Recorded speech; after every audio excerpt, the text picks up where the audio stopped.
Hey guys, आज हम पढ़ेंगे आपकी क्लास 9th की लिटरेचर की बुक मोमेंट्स का चैप्टर नंबर 6। टाइटल है weathering in the storm of Ersama. तो वेदरिंग का मतलब क्या है, अरसमा क्या चीज है? तो वेदरिंग का मतलब है जैसे एक पेड़ होता है ना, जब उसमें से सारी चीजें एक एक करके टूटने लगती हैं, जैसे पत्ते टूट गए, डालियां टूट गई, शाखें टूट गई, तो पेड़ जो होता है बिल्कुल बेकार हो जाता है। और ये किसकी वजह से हुआ?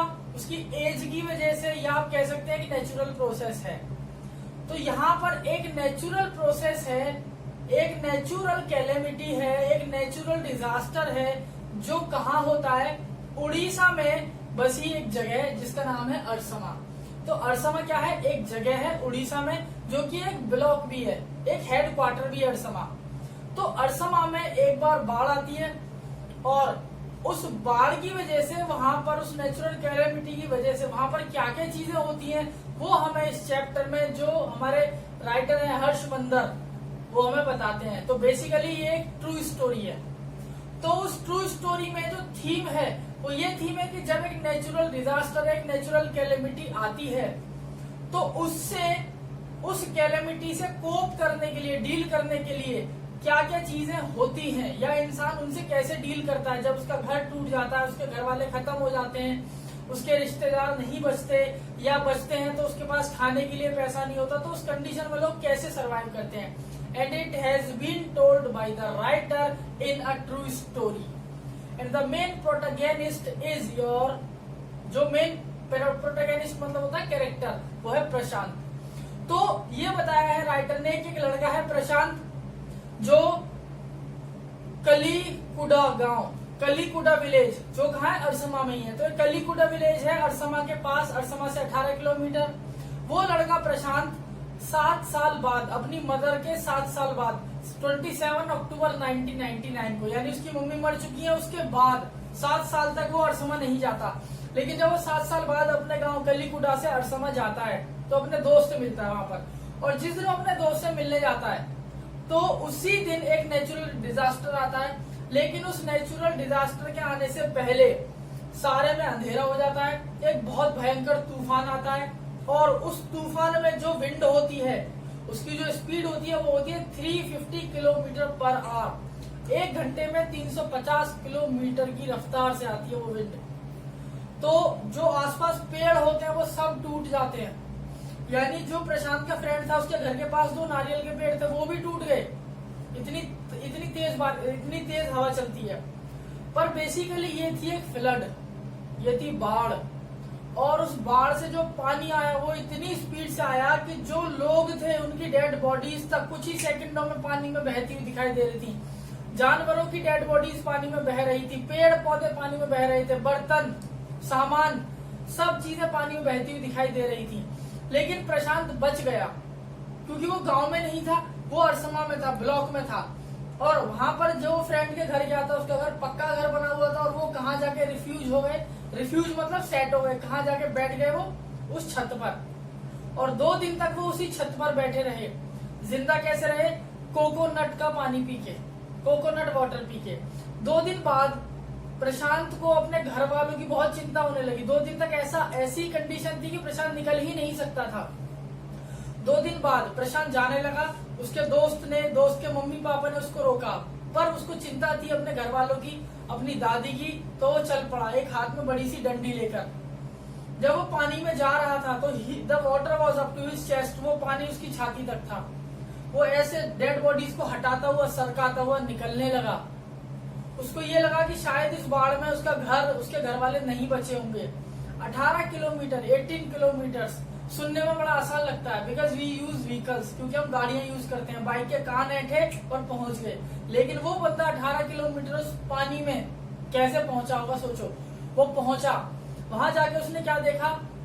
Not even a single thatch was there, एक छप्पर, कोई एक घर ऐसा नहीं था जिसकी छत बची हो।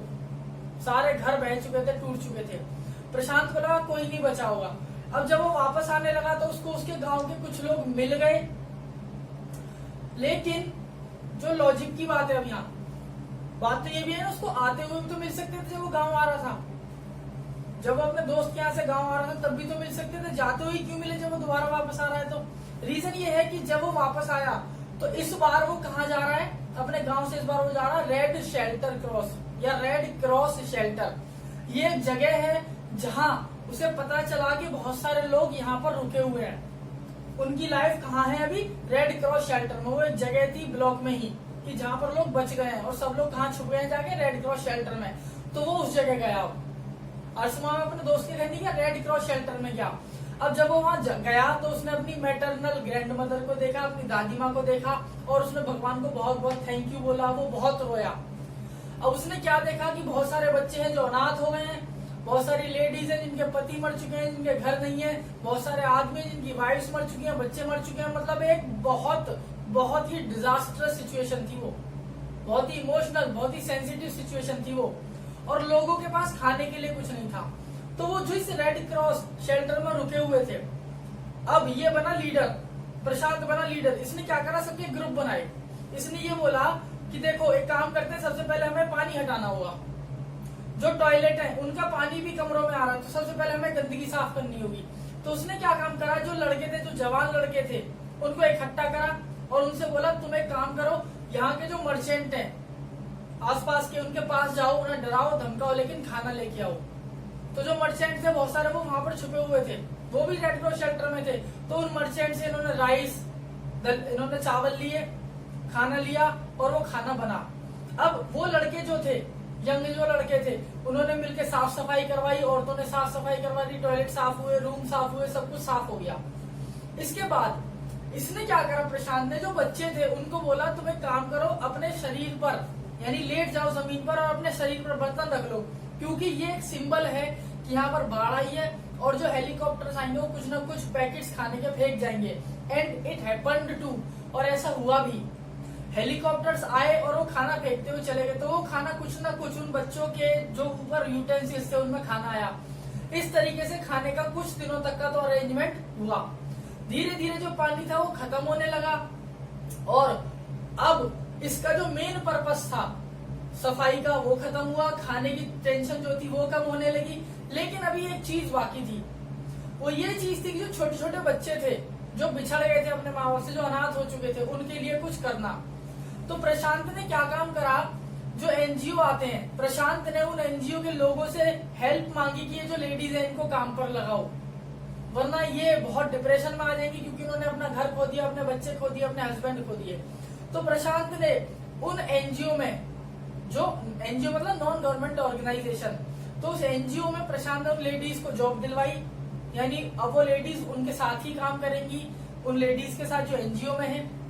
तो इस तरीके से जो विडो लेडीज थी, जो ऑर्फन्स थे, उनको काम मिला। इससे अलग प्रशांत ने उन लोगों के लिए वहां पर रहने की भी व्यवस्था करी, अरेंजमेंट्स करे रहने के, खाने के। प्लस प्रशांत क्या कराते थे? ये मैच खिलाते थे, क्रिकेट मैच कराते थे। तो आप इसको पता क्या कहते हैं? जैसे कोई एक कैलेमिटी हुई या कहीं पर कुछ हुआ, तो इस तरीके के जो मैचेस होते हैं, इनमें जो लोग आते हैं उन मैच को देखने के लिए, वो चंदा देते हैं। तो आप इसको कह सकते हैं डोनेशन मैच थे। तो डोनेशन मैच हुए, उससे जो पैसा आया वो प्रशांत ने सब लोगों के लिए लगा दिया। तो Prashant became the saviour for the lives of numbers of people. तो प्रशांत लोगों की जिंदगी में एक मसीहा बनकर आया, एक सोल्जर, एक सिपाही बनकर आया, एक वॉलंटियर बनकर आया, एक नेता बनकर आया, जिसने लोगों की दिक्कतों को काफी हद तक सॉल्व करा, और लोग उसको आज तक याद रखते हैं। एट लास्ट प्रशांत को लगा कि अब मुझे अपने लिए कुछ करना होगा। अब उन्होंने क्या किया, क्या नहीं किया, दैट इज द मिस्ट्री। और बाकी दोस्तों चैप्टर आपका हो जाता है खत्म। तो मिलते हैं बहुत जल्द नए चैप्टर के साथ। You can have the screenshot. Thank you everyone.